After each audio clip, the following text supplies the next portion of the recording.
Okay, I bumped it. All right. Let me see here. I want you to see how much grease is in there. That is too much grease. So I'm going to get me a little old, I always have my pots hanging here. One of these little old stainless steel pots is so handy. But I'm going to take and pour some of that grease out of there. That's just way more than I want on that. Okay, let's see here if I can show you.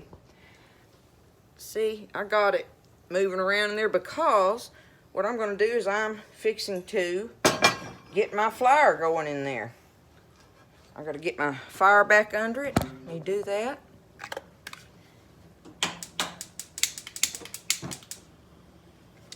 And I'm going to try 2 tablespoons of flour first.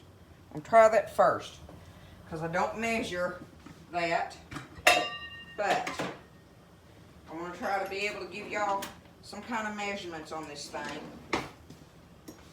I always try to do that, but anyway, I'm just gonna, let me put it in there.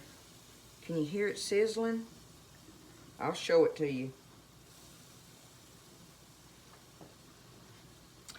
And we want this, if I was making a little thicker gravy, I would probably, let me see what it looks like before I go any further with that. See, all that stuff's in there, all that meat drippings and everything else is all in there. Yep, that's all I needed was 2 tablespoons, okay? I'm gonna let that cook in there, but what I'm fixing to do as well, while this, let me get my flour going here. I need to put me some salt and pepper in there and stuff, okay? So, and again, you know, I'm just going to do that. I'm just going to do that kind of by taste. And you think about how you'd salt a pot of something, you know? That you just can't measure that. But like I say, be careful with it. Be careful with it because you can always add more, but you can't take it out, okay? Let me get a little whisk here. See, that flour is getting burnt in there, brown flour. We want to brown it, all right? We want this really brown, and you can smell it starting to burn. I'm going to turn my fire down now. And the first thing I'm going to do is I'm just going to get me a glass of water, okay? I should have had that taken up. But to start off with, I'm going to just, you got to be careful and stand back from it because that big old rush of steam is going to come off in there and it will burn the dickens out of you. But see, now I'm getting it going in there. And see how dark it is? Just from burning the flour in there, okay? I want you to see that part of it. Now, right now, it's really watery. And I still have water I'm going to add to it. I should have tried to measure that, shouldn't I? What was that? Oh my goodness, I don't know. That was, we'll say half a cup. We'll say half a cup, okay? Because I'm fixing to show you something right now. You see this? This is half a cup of coffee for my coffee pot this morning. We're going to add this half a cup of coffee to this gravy. This is my secret. Okay? We're going to just pour that in there. That's all you got to do. You want the coffee. You want the coffee for your browned meat gravies. You know how, and people think it's crazy. See, I'm just stirring it right now, so I'm going to talk to you a second. You know how coffee has this kind of a burnt flavor to it, I want to call that, or whatever? That's what it adds this. It's a chicory thing that goes in there and makes that gravy have that specific taste that you're looking for. It's a specific taste. But I've got it turned down real low right now.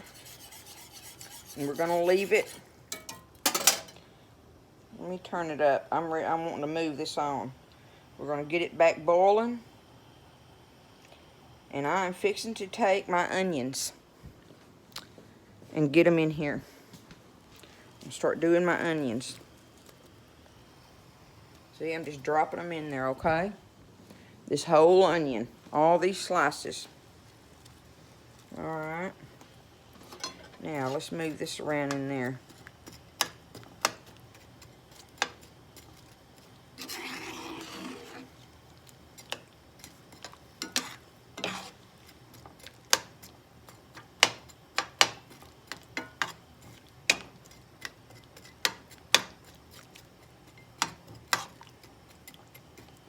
Okay, I'm gonna let that start boiling. And the mushrooms, really and truly, I like to add my mushrooms right at the end of the process. I don't want my mushrooms in there the whole time.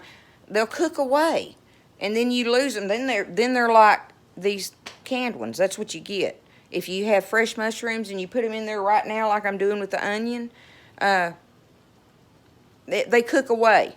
So I'm going to say at the end of this process, when I get there, and I'll show you, when we're there or whatever, but that's when I put my mushrooms in at the very last and just let them kind of steam in there and stuff. And that works. That works really well. And that way you get good mushroom bites with it, okay? All right, you see how it's boiling? And it's still thin. Because I'm going to put that meat back in there now.